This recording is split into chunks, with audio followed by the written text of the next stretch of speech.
Hey guys, I'm Jacob, and for those who don't know, I make YouTube videos, and for those who do know, I've made a couple videos, and from some of the feedback I've gotten, the sound quality isn't that great. Today, I'm going to try to fix that. I've got 5 tips that will help improve your guys' audio, as well as mine, for video.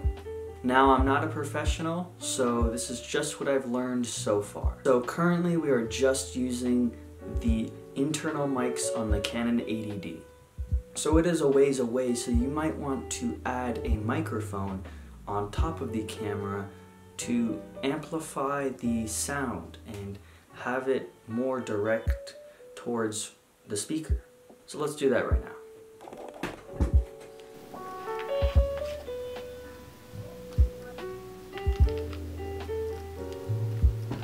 Sounds maybe just a little bit better, but there are a lot of things that you would want to do to improve the sound. The first thing you would want to consider is the proximity of the microphone to whatever the sound is or the person talking. So you want to have it about 6 to 12 inches from the person if it's a voice. For other things like recording objects making sound, you might want to have it at a different distance. Now the cable connected to the microphone is quite short, so it would be difficult to move it much closer. In this case, you might want to plug the microphone into a sound recorder or your phone, which also is a sound recorder. This will help so you are able to move the microphone wherever you want without being attached to the camera. Well, let's try that right now. So this is what it sounds like plugged into my iPhone 6 with a sound recording app and this shotgun mic about like 2 to 3 inches away from my mouth. So I just want to make a note that with using that recorder, it will sound a little crappy because the internal amplifiers on your phone aren't that great. So I would recommend actually getting a Zoom recorder or some sort of external recorder that's actually meant for that, because if you're just using your phone, it'll sound alright, but you could do a lot better if you use actual recorders. So I would recommend that. Now, back to the video. Now this sounds a lot better, but now you're getting the noises from my mouth. So it is a little close. So having the right direction is the next tip. You would want to have the shotgun mic pointed more towards my sternum, more towards the chest. Now this allows the microphone to pick up my voice, but not all of those noises with my mouth. Now not everybody wants to be holding the microphone like this all of the time because your arms will probably get tired after about 10 minutes or so. You'll want to have the microphone on some sort of surface or on a rig which allows it to just hang free so you aren't holding the microphone the whole time. For me, I do not have any other set of like tripod legs or something like that, so I will have to put it on a little table just out of frame. Volume is another thing to consider while you're recording sound.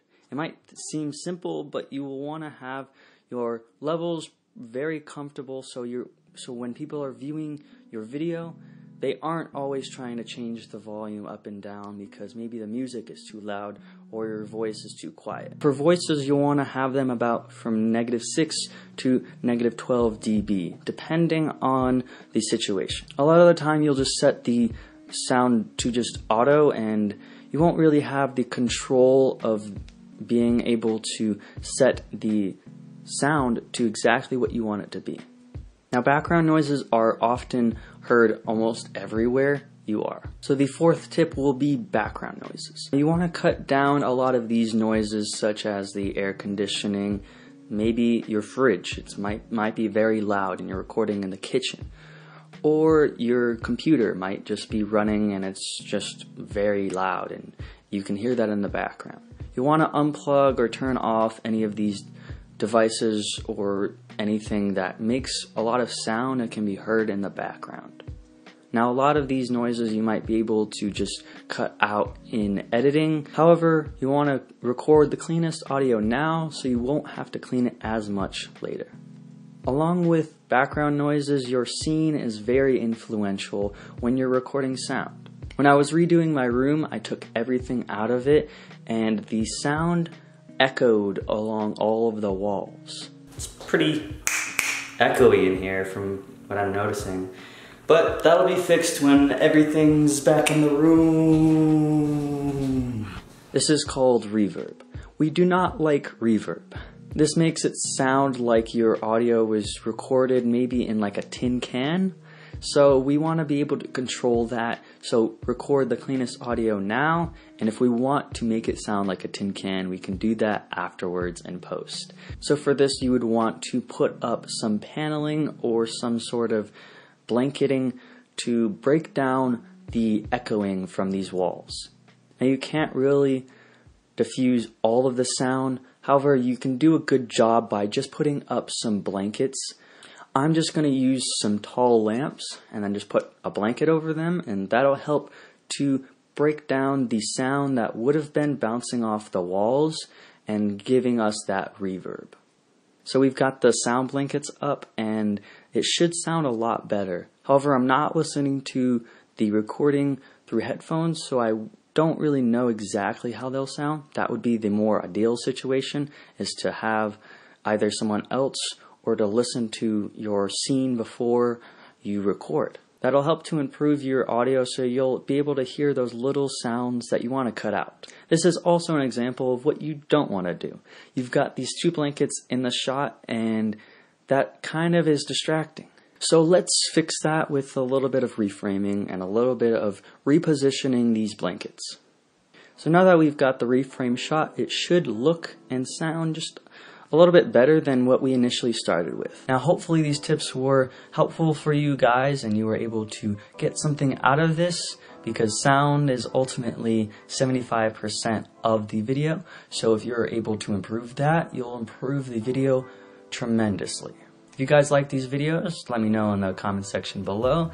I will be making a couple more of these sort of style tutorial tips for video, and if you guys are interested, just stick around, hit that subscribe button, do all of that stuff down there, and as always, I'll see you guys in the next one.